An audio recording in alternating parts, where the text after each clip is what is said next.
For me, the perfect accompaniment to any roast meal is a Yorkshire pudding. Light, golden, loads of flavour. And what I'm going to do is just add some extra flavours I associate with this time of year, and that's sage and thyme, which will go beautifully with them.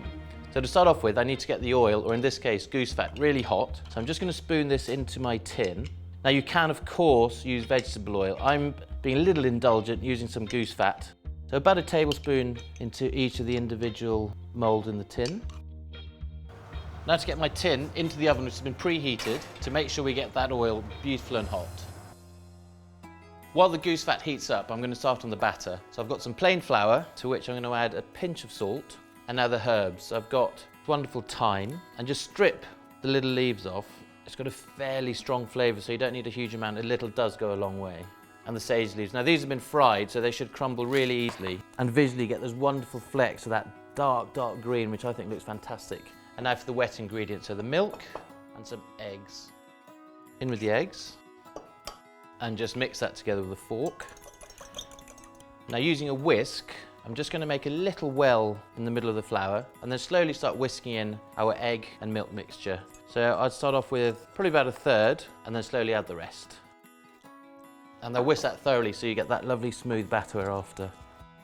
But it's amazing, you can already smell that sage and that thyme, and I think that's really reminiscent of this time of year. And you know that as soon as that starts cooking, your kitchen's going to start filling up with those lovely smells wafting throughout the kitchen and beyond. And that's what we're after, that wonderfully smooth batter. And pour this into a jug ready to pour into our tin. Now that that goose fat's had enough time to heat up, so it's hot enough to start cooking with, it's time to bring it over to fill with our lovely batter. So you can see from that shimmer and from the smoke that that's now hot enough. So I'm going to fill them about a third to a half full. You don't want to overfill them. The first thing you smell is that amazing sage and thyme flavours through the batter. And now, quick as we can, we've got to get those Yorkshires straight back into the oven so they can rise and crisp up.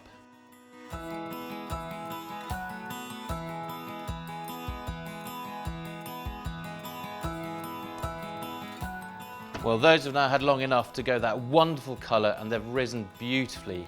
And I don't think those could be any more perfect. And those are my sage and thyme Yorkshire puddings.